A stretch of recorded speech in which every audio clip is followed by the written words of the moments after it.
Ang share ko sa inyo ay continuation noong last Sunday. At ang title nito ay Daigin ng Mabuti ang Masama, Part 2. At sabi ng Romans 12:21, huwag kang padaig sa masama, kundi daigin mo ng mabuti ang masama. Ano ibig sabihin nito? It means ang masama gustong mandaig. So wag mo daw papayagan, wag mong aayunan ang gustong mangyari ng masama. Instead, daigin mo ng mabuti ang masama. Yun lang yun, ano? So, balik tayo last Sunday. Ano bang dapat alalahanin upang madaig ng mabuti ang masama? Una, huwag maging biktima. People are asking why bad things are happening, ano? Isa naman ang sagot dyan, because we are living in an imperfect world at walang immune sa mga offenses. Walang excuse dito. Lahat ay dumaraan sa mga sitwasyon na pwedeng magtulak sa kanila na magalit at mag-react ng hindi tama. Now, kung lahat ay dumadaan sa pagkatisod o sa offenses, hindi ka biktima kung may manakit man sa'yo. No, not yet. Biktima ka lang kapag pinasama ka ng mga pangit na pangyayari sa buhay mo. Kaya, daigin mo ng mabuti ang masama. Huwag mong hayaang basta ka lang magre-react. Piliin mo kung anong iyong magiging response. Huwag mong hayaang ang masama ay makapanaig. Daigin mo ng mabuti ang masama. And then, dapat alalahanin upang madaig ng mabuti ang masama. Remember, huwag mong bigyan ng sino man ng sobrang kapangyarihan sa iyo. If any person affects you in such a manner or in such a way na masyado kang nagagalit na yayamot, you are giving that person too much power para ikaw ay maapektuhan niya ng ganon. Okay? So huwag kang magpaalipin sa sino man, tao na kaya kang pasamain. It is your decision. Choice mo pa rin kung papaano ka magre-react o magre-respond sa bawat sitwasyon. Now, if you want to know a lot more about that, balikan na lang ninyo yung teaching natin last Sunday. Pupunta tayo sa number 3. O letter C. Choose life. Deuteronomy 30 verse 19. Today I have given you the choice between life and death, between blessings and curses. Now I call on heaven and earth to witness the choice you make. Oh, that you would choose life, so that you and your descendants might live. So Deuteronomy 30 verse 19 is saying we have to choose life. Kindly say, choose life. Wow. Yan. Ang life pala, o ang buhay, yan pala'y pinipili. Choose life. Yan palang life, meaning ang pag-ibig, ang joy, ang peace, yan pala'y pinipili. Hindi pala ang resulta ng mga nangyayari sa buhay mo. Hindi ibig sabihin at yung waiter ay nauna pang serban, yung katabi mo na nauna ka naman dumating at nauna siyang serban. Hindi pala ibig sabihin, ay pwede ka nang magalit, mayamot. Ano? Naalala ko noon kami may pinuntang restaurant, hindi namin gusto yung aming upuan masyadong malamig. So sabi namin, pwede ba i-reserve mo kami doon pagka may umalis, hintayin namin. Ang lamig kasi dito Opo, yan. Bakit ganito? Ay nung umalis, nakita namin yung katabi na mas nauna naman kami dumating, yun ang pinaupo. Yan na. Magkakasubukan na kung ang salita ay kikilos. Pero gusto pa rin mai-release Tinawag ko yung waiter.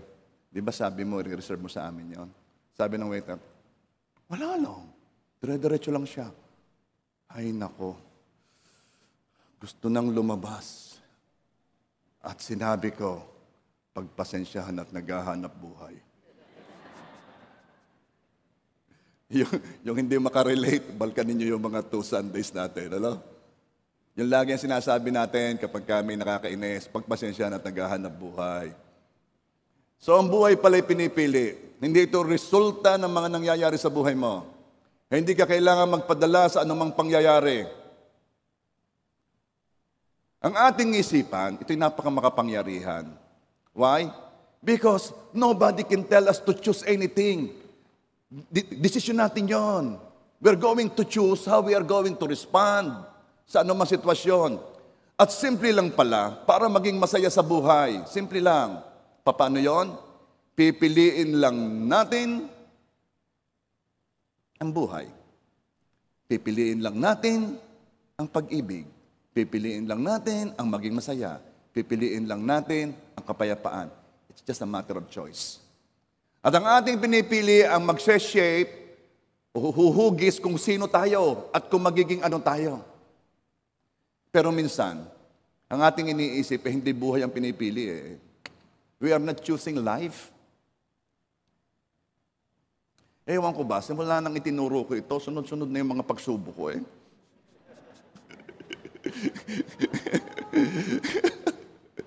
Pero ako dadaan doon. Yung ako papasok sa amin, alam mo, nagka-traffic naman dito eh. Pinagbigyan naman ako ng truck. Di ako papasok na, naku, may isang tricycle na ang bilis. Ako papasok, hindi niya ako nakita, hindi ko rin siya nakita. Ang bilis niya. Ay di, break kami pareho. Heto na. Yung pinakaayaw na ayaw kong mangyari. Yung bang tititigan ka? Yung tititigan ka? Pasensya na kayo ha, expose ko sarili ko.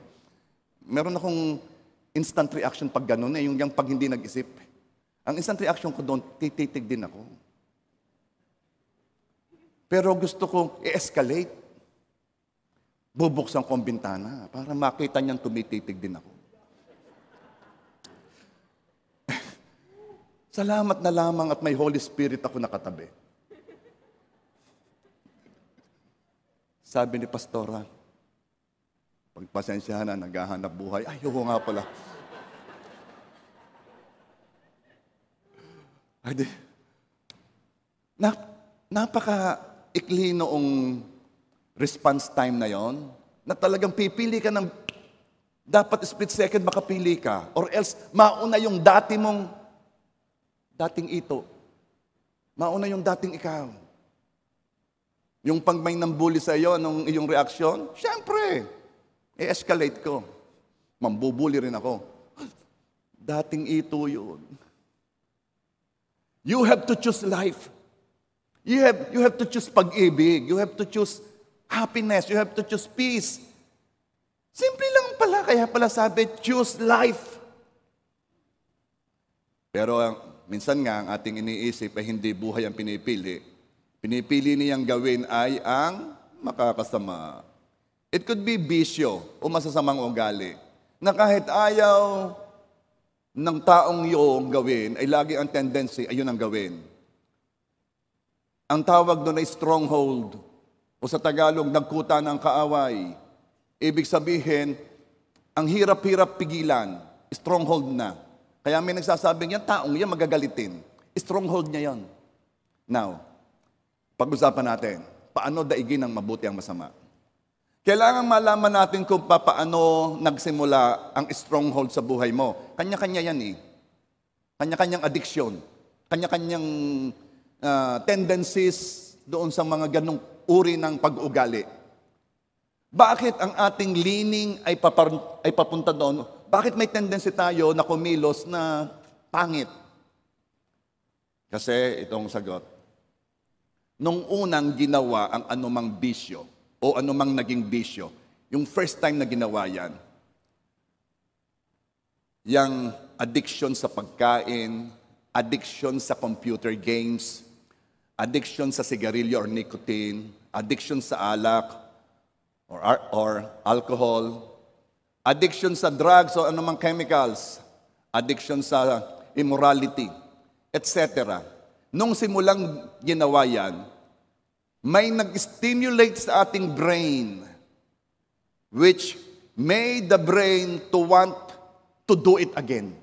May nag-stimulate dyan. At habang ginagawa yon paulit-ulit, ay may nababago na sa physical nature ng utak natin. Yes, may nababago sa kanyang ano gang physical nature, sa kanyang anyo, may nababago. Of course, hindi mo makikita. Kasi yan ay mga impulses and mga electrical ano yan, no? Pero may nababagong anyo dyan. Na nagtutulak sa kanya na mas nasain mo ito.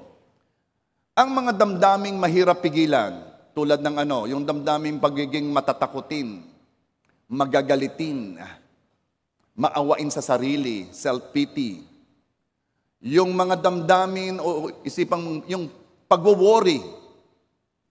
Ito'y nangyayari kasi nasanay na ang utak sa gayong takbo ng pag-iisip. Okay, let's look at an specific example. Ano yon? Yung pagiging magagalitin. Alam kong wala dito noon. Walang magagalitin dito. At tumahimik ang mga guilty. Okay. Bakit sinabi ng Diyos na kailangan magpatawad agad? If you were here last Sunday, tinuro ko yon, di ba? Anong sabi? Kailangan bago lumubog ang araw ay magpatawad na agad. Ano?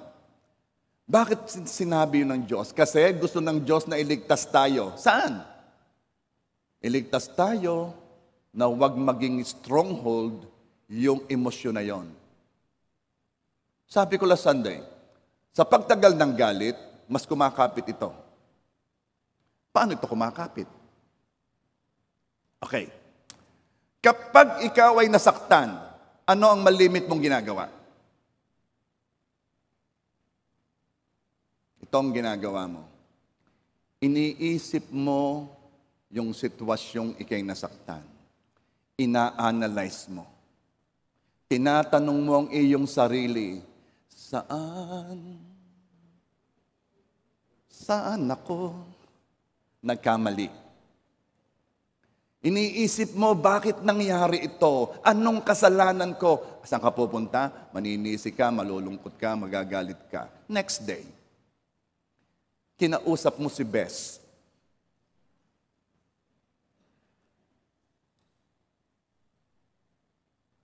Ia-analyze din yung dalawa. Tutulungan kanya sa pag-analyze. Itatanong yung dalawa, sino nagkamali?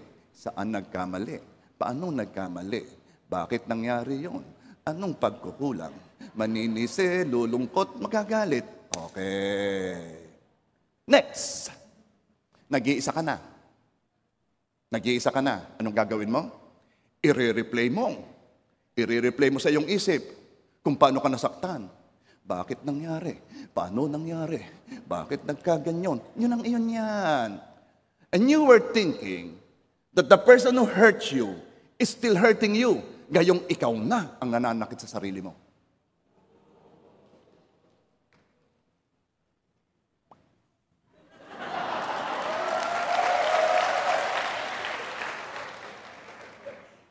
At di mo alam, adik ka na. Adik ka na. Bakit? Lahat ng makausap mo. Alam mo, bakit nangyari? Sinong nang may mali? Lahat ng makausap mo, gusto mong buksan ang topic. Adik ka na. Okay. Imagine, 1 buwan mong ginagawa, 2 buwan, 3 buwan, 1 taon. Anong ginagawa mo sa utak mo? Binabago mo ang pisikal na anyo ng iyong brain. Gumagawa ka ng daan sa iyong utak na dati ay wala namang ganong daan. Anong daan yon? Daan na dadaluyan ng mga negatibong pag-iisip. Kaya laging pa-negative ang takbo ng isip mo. Kasi iginawa mo na siya ng daan reserved para sa mga negative thoughts. Iginawa mo na siya ng daan sa brain mo. At habang patuloy ka nag-iisip ng negative thoughts, ay mayroong road widening na nagaganap sa utak mo. Pagtulog mo sa gabi, hindi ka pa makatulog. Bakit? Adik ka na eh. Kailangan mo uling isipin, paano nangyari? Sinong may kasama? At hindi ka makatulog sa pag-iisip. Hindi ka makatulog. 3:00 nagising ka pa.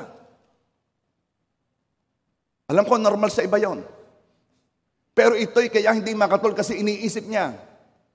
Alam mo ginagawa mo? nagpapa-overtime ka sa road widening. 24 hours ang construction.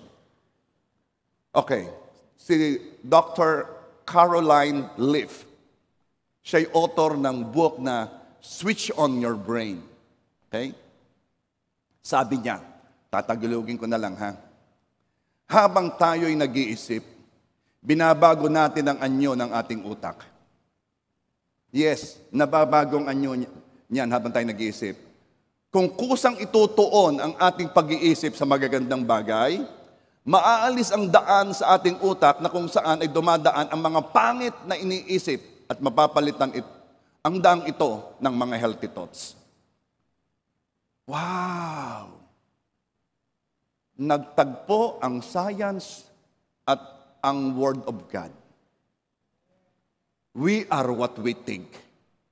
Talagang nababago ang utak, depende sa iyong iniisip. Pastor, bakit ako ay nagpatawad na, pero mamaya ay galit na naman ako? Ayaw ko namang magalit, pero di ko mapigilan.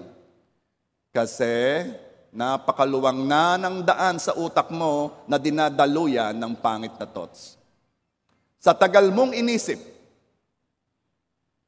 ay baka hindi na basta daan lang yan, skyway na yan. Sanay na ang utak mo na pag may nag-trigger para maalala, yung mga nakasakit sa iyo ay automatic na dadaloy ang mga negative thoughts sa daan na yon. Anything that will trigger. May naalala ka, may nakausap ka, may napanood ka sa movie, similar na nangyari sa iyo, meron ka kung ano mang, anything that will trigger, dadaan ang negative thoughts doon sa maluwang na daan na ginawa mo sa iyong isipan. Kaya naman, nagpatawad ka kasi nakarinig ka ng preaching. Uy, papatawad na talaga ako. Hindi kalooban ng Diyos ang ganito. Oo, ang panalangin hindi naririnig. And then, ang saya mo. Dahil ang saya naman talaga kapag kayo nasunod sa Panginoon eh. Ang saya mo. Ayaw mo mamuhay sa bitterness. Until, naalala mo na naman na nasaktan ka. Then, sunod-sunod na naman ang mga pangit na naiisip. Kahit sarili mo hindi mo maintindihan. Nakapagpatawad na ako, pero bakit galit na naman ako? Kasi may physical change na nangyari sa brain mo. Gumawa ka ng maluwang na daanan ng negative thoughts sa iyong utak. Anong gagawin natin upang madaig ng mabuti ang masama? Romans 12 verse 2. Do not copy the behavior and customs of the world, but let God transform you into a new person by changing the way you think. Then you will learn to know God's will for you, which is good and pleasing and perfect. Changing the way you think. I told you, choose life. Pwede mo palang baguhin ang paraan ng iyong pag-iisip. Pipiliin natin ang ating iisipin. Babaguhin natin kung paano tayo nag-iisip. Dahil ang pagbabago ng pag-iisip ay babago sa ating pagkilos. Alam mo bang yung pagbabago ng isip o ng isipan, ang first sermon ni Jesus? Huwag kayong magtataka kung bakit. Kasi alam ni Jesus kung anong kailangan nating lahat. Ang sabi ni Jesus sa kanyang first sermon, Matthew 4:17, from that time on, Jesus began to preach, repent, for the kingdom of heaven has come near. Repent means change your mind. Baguhin mong isipan mo. Yun ang ibig sabihin ng repent. Inutusan tayo ni Jesus na baguhin ang ating isipan. Dahil kahit ilang beses nating basahin ang Bible, kapag hindi natin binabago ang paraan natin ng pag-iisip, iaakma lang natin ang mga salitang naririnig natin sa kung papaano tayo mag-isip. Iaakma lang natin yan sa gusto natin. Okay, para maunawaan, magbibigay ako ng example sa inyo. Tingnan ninyo kung paano tayo mag-isip. Today is election, merong election atmosphere. Tingnan nyo kung paano tayo mag-isip.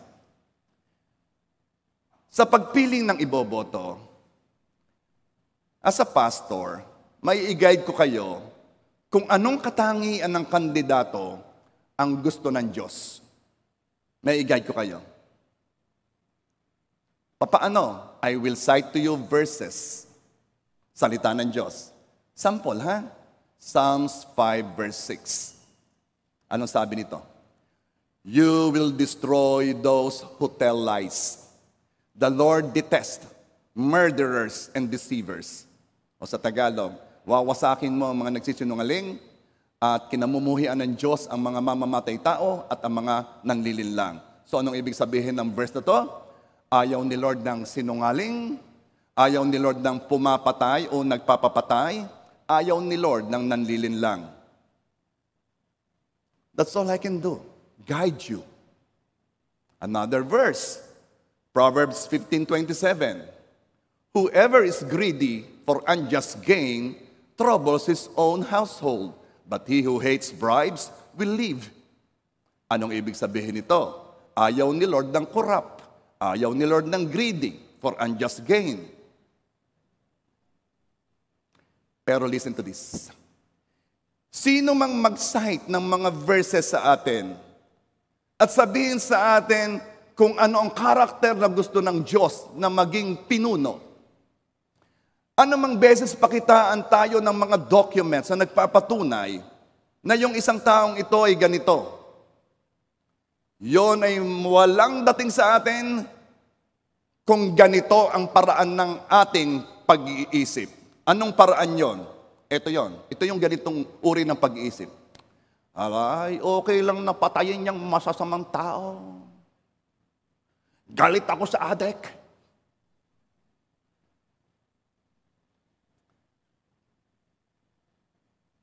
Walang kwenta na i-cite ko ang mga verses kung ganito tayo mag-isip. Ay, lahat naman ay corrupt. Ako'y lalapit na lamang doon sa ako'y makakahingi. Bakit? Kasi may ginawa na tayong daan sa ating utak na ang tanging makakadaan lang dito yung mga information na akma sa ating nagustuhan na. Ang tawag natin dito, may kanya. Sabihan mo man yan ng facts, ng reality. Yung daan niyang yon ay close doon. Ang dadaan lang doon ay impormasyong akma sa gusto niya. At pag may nagsabing, no, hindi sila dapat patayin. Jesus came to save the lost. Jesus came for the sinners, for the addicts. Hindi sila dapat patayin. Pag may nagsabing, no, hindi lahat ay corrupt. Hindi lahat ng kandidato ay corrupt.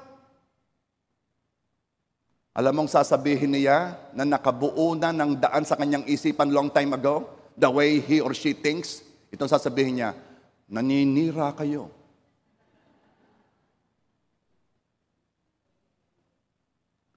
May babasahin ako sa inyong verse, ha? Again, I'm telling you, all I can do is guide you. Ephesians 5:11. Have nothing to do with the fruitless deeds of darkness, but rather expose them. Iba ang nag-expose kaysa naninira. We are choosing our leader, not only your leader, because that leader will be my leader also, your leader also, his leader also. Siguro naman, dapat lang malaman natin. At iba ang naninira sa nag-expose. This is the reason kaya sabi ni Jesus, Christians, change your mind. Change the way you think. Kaya sabi ni Paul, renew your mind. Romans 12 verse 2, and do not be conformed to this world. Do not be conformed to this world. Huwag kang sumama sa bandwagon. Huwag kang sumama sa dahil yun ang gusto ng mundo. No, meron kang guide. But be transformed by the renewing of your mind, that you may prove what is that good and acceptable and perfect will of God. No, ngayon, pag-usapan natin.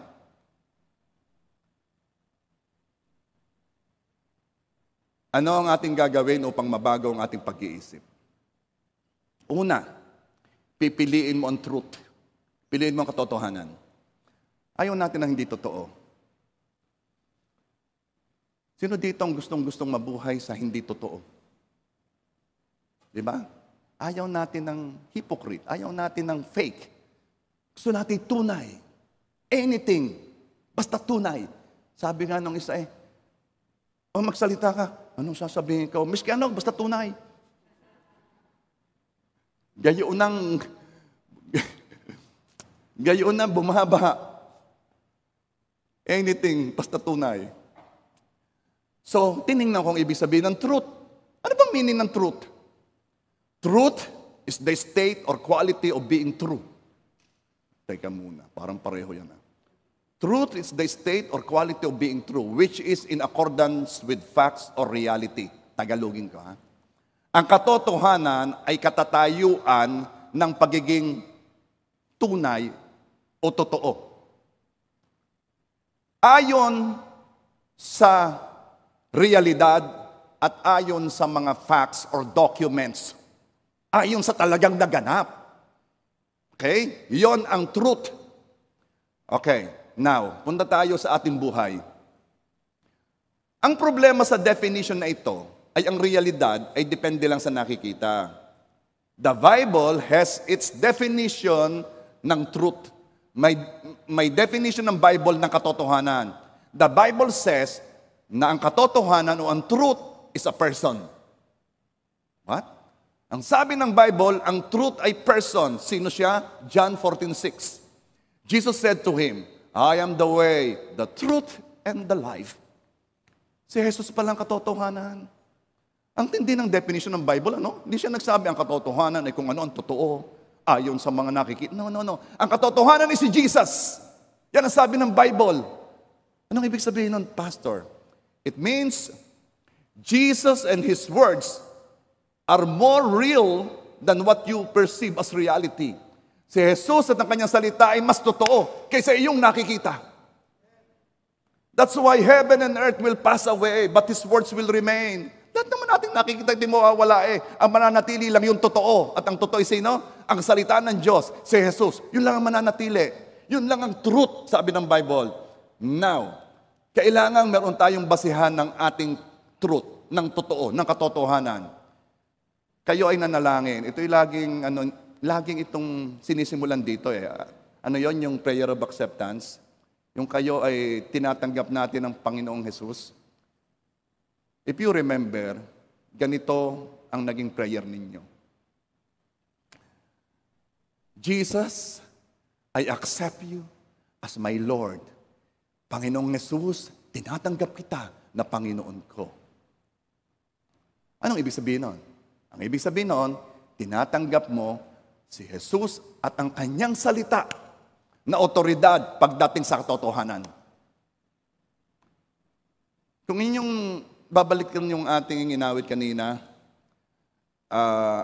iniaalay ang buhay lahat sa buhay.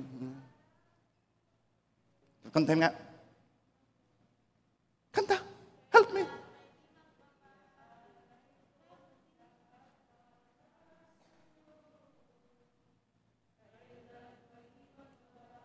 Hindi. Yung lahat ay iniaan ko lahat para sa'yo. Okay, ulit. Buong buhay.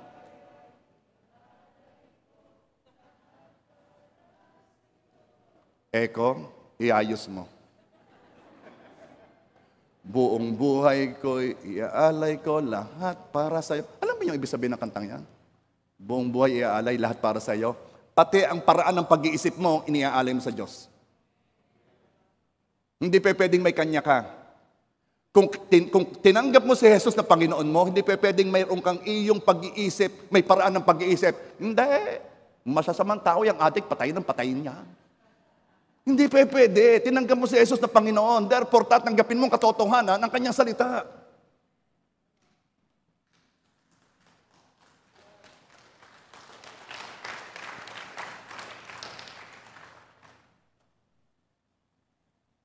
Now, Pipiliin mong isipin ang truth.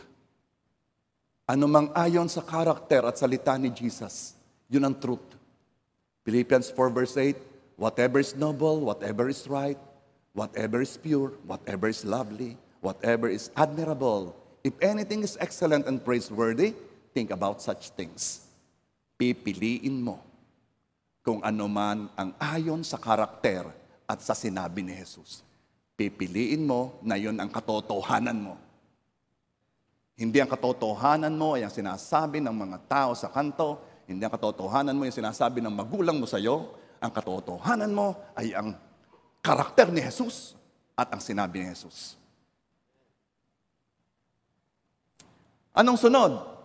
Okay, Pastor, pinipili ko ang truth. Pinipili ko si Jesus, ang kanyang karakter at ang kanyang salita. Anong sunod? Remember, ang pinag-uusapan natin dito, paano daigin ang mabuti ang masama. Sunod, gibain ang hindi truth. May nagawa ka ng daan dyan eh. Noon pa hindi mo alam, gumawa ka na ng daan eh. Kaya yung lahat ng mga negative thoughts, or kung hindi man negative thoughts, ayaw mong tawagin negative thoughts, any thoughts not in accordance with God's word. Meron daan yun. Maluwang na, doon yun pinapadaan. So anong gagawin mo? Gigibain mo ang hindi katotohanan. Ano yung hindi katotohanan? Ano mang hindi ayon sa karakter ni Jesus at sa sinabi ni Jesus ay iyong gigibain. 2 Corinthians 10 verse 5, aming ginigiba ang mga pangangatuwiran at bawat palalong hadlang laban sa karunungan ng Diyos at binibihag ang bawat pag-iisip upang sumunod kay Kristo. Ginigiba pala yan. Yung mga dati mong alam na hindi ayon sa salita ng Diyos at hindi ayon sa karakter ni Jesus, gigibain mo yon. Paano ho kung ako lang ang gumigiba sa aming pamilya, lahat sila ganong mag-isip? So what? Tinanggap mo si Jesus na Panginoon mo, hindi mo naman tinanggap ang tatay mo na Panginoon mo. Ang Panginoon mo ay si Jesus. Yun ang una mong ginawa. Hindi mo ko tinanggap na Panginoon, ha? Kaya kung ako'y may sasabihin sa inyo, pumirma na kayo, lumapit na kayo sa akin, pipirma na ako ng mga pupunta sa langit. Iwan nyo ako. Pag may sinabi ako dito na may ibang Diyos bukod kay Jesus, iwan nyo ako. Bakit? Hindi ako ang Panginoon nyo. Sabi ko, naunawaan ko yung mga taong gumagawa noon, hindi ko naunawaan yung mga taong sumusunod. Pag may sinabi ako dito, anything against the Word of God, iwan nyo ako, please. Utang na loob, iwan nyo ako. Pag tinataas ko ang sarili ko na mas mataas pa sa Diyos, iwan nyo ako. Bakit? Baka doon, may itama nyo ako. Yun ang pagmamahal. Hindi yung, upo, upo. Siya nga po. Ayaw ko kung ba't ako ganito mag-preach. Anong pinakain mo sa akin, mamang almusal? Anong almusal yun? Parang a shake. Encourage me nga. Sabihin mo, kung gusto pa ninyo, sabihin nyo, go pastor, go. Kasi hindi ko alam kung...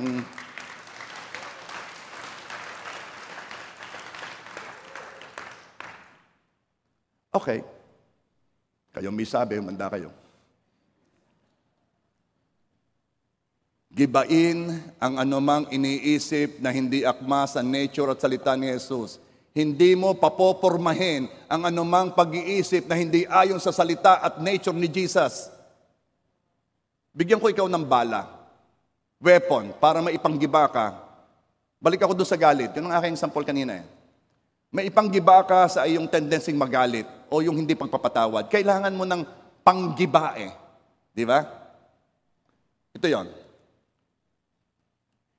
Hindi yung taong nanakit sa iyo ang kino-question mo, ang dinidiin mo, o ang naiipit, o ang nililitis, or in trial, kapag hindi mo siya pinapatawad. No, hindi yung taong nanakit sa iyo. Sino? Ano? Ang kino-question mo dito ay ang dugo ng Panginoong Jesus. Ang nililitis mo dito ay ang dugo ng Panginoong Hesus. Pinagdududahan mo ito. Tinatanong mo, kaya ba talagang linisin ng dugo ng Panginoong Hesus ang lahat ng kasalanan? Dahil kung hindi kayang linisin ng Panginoong Hesus ang lahat ng kasalanan, may karapatan kang huwag magpatawad. Pero kung kayang linisin ng dugo ng Panginoong Hesus ang lahat ng kasalanan, wala kang karapatang hindi magpatawad dahil ang Panginoong Hesus nagpatawad at nilinis niya ang lahat ng kasalanan. What was the last song naman na inyong kinanta? 1, 2, 3, go.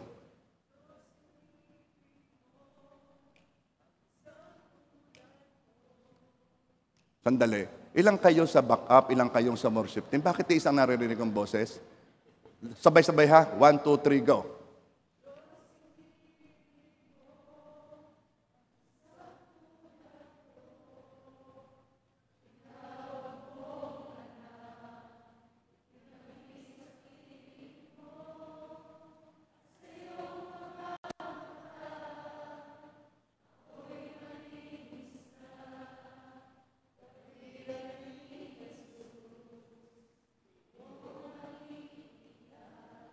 Ang ganda ng kanta.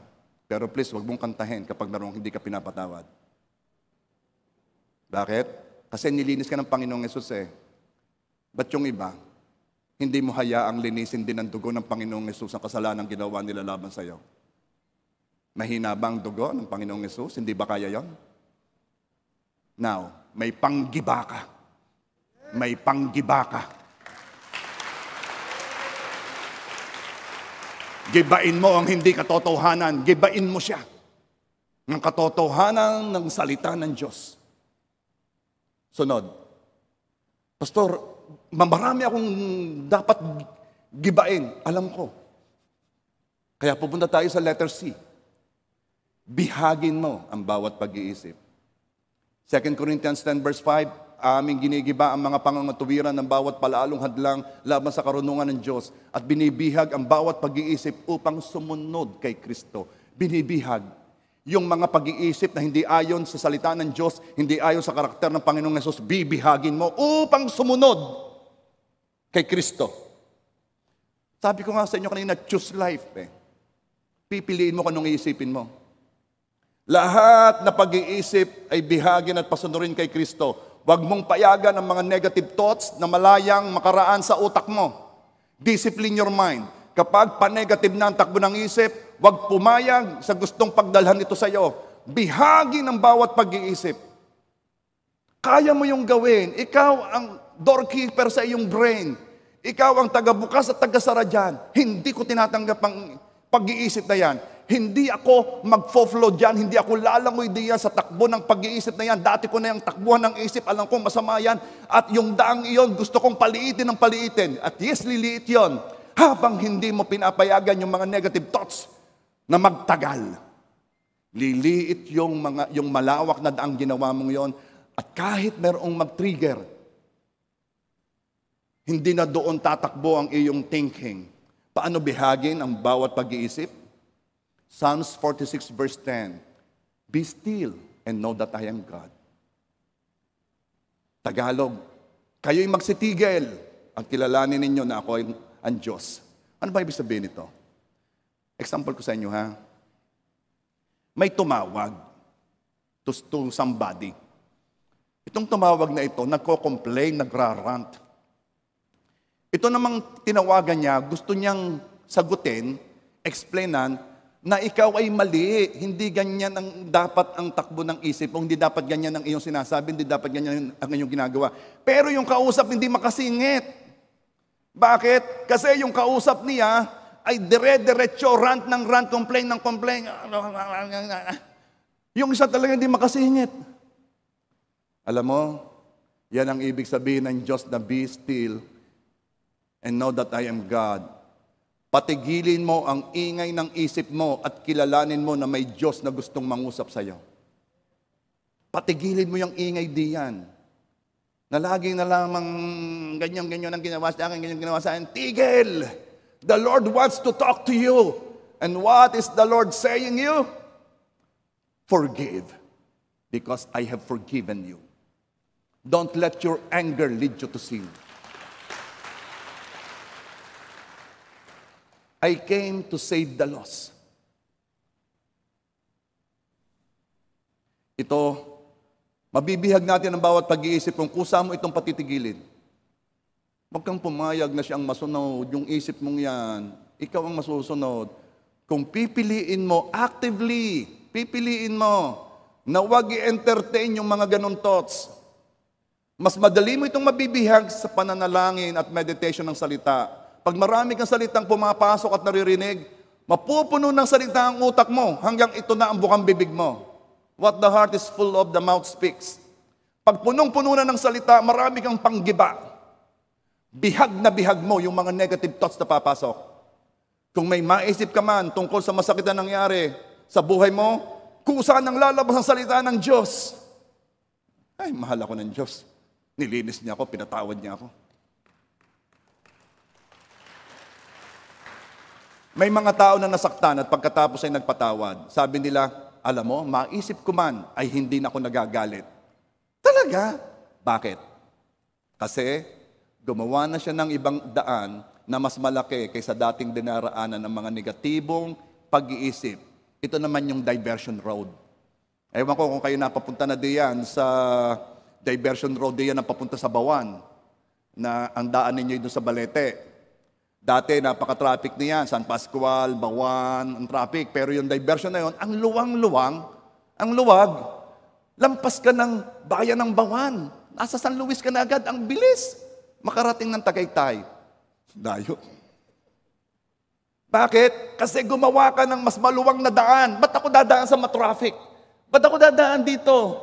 Ang tagal dito. Mayroon ng bagong daan na mas maluwang. Yun ang gagawin mo. Gagawa ka ng bagong daan sa utak mo na kung saan sinanay mo na lahat ng mga positive thoughts, lahat ng mga thoughts tungkol sa Panginoong Hesus lang ang papasok doon. Pagpapatawad, pagbibigay, pagiging caring, yun lang ang papasok doon.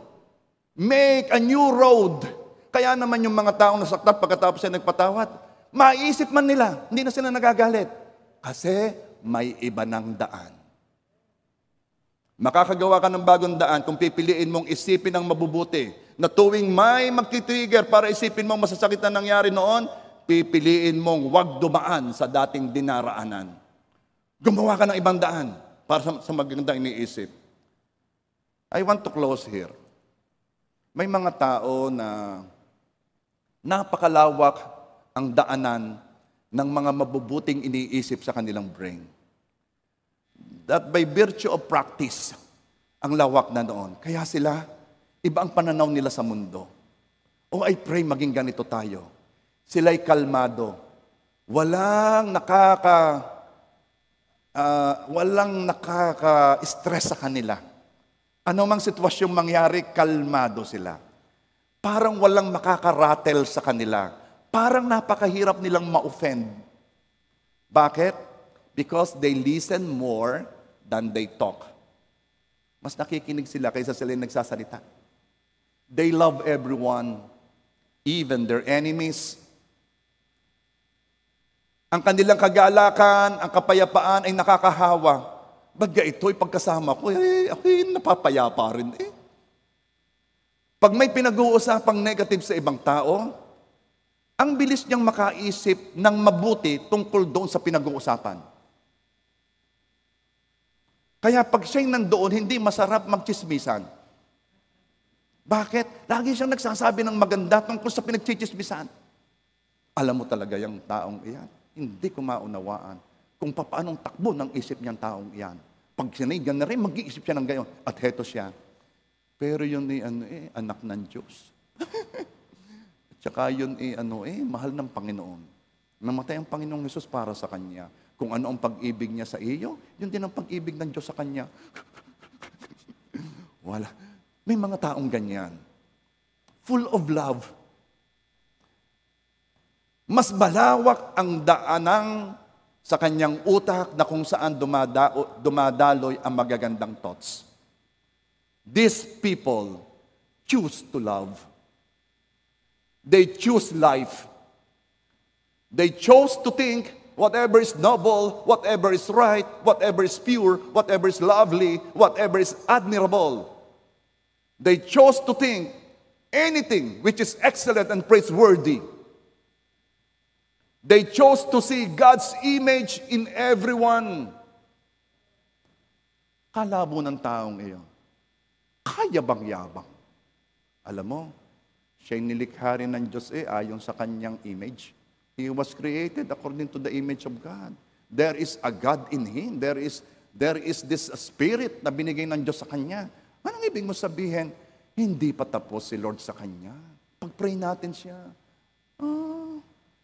Wala akong makachismisan ditong iba. They choose good at walang pakundangang inaalis ang negativity. In closing, we are what we think. Tayo ay kung anong ating iniisip. Kaya, ayusin natin kung ano ang ating iniisip, kung paano tayo mag-isip. Itama natin yan sa karakter ni Jesus at sa salita ni Jesus. Amen? Come on. Muli, idiin natin na sinosurrender natin sa Panginoon ang ating buhay kasama ang ating paraan ng pag-iisip. Hindi tayo magpipilit sa atin. Wala tayong atin. Hindi tayo yung may kanya. Kung ano ang pag-iisip ni Jesus, yun ang ating magiging pag-iisip. Amen ba, church? Sabihin mo, Jesus, You are my Lord. You are my God. You are my Savior. Sinibig mo ang isang tulad ko. Tinawag mo ang anak. Itinabi sa piling mo. At sa iyong mga mata ako'y malinis na. Katwiran ni Jesus, iyong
Panginoon Diyos, biyayaan mo kami na piliin namin ang katotohanan, at ang katotohanan ay kung sino ikaw, kung ano ang karakter mo, kung ano ang mga sinasabi mo, yon ang katotohanan, Lord God.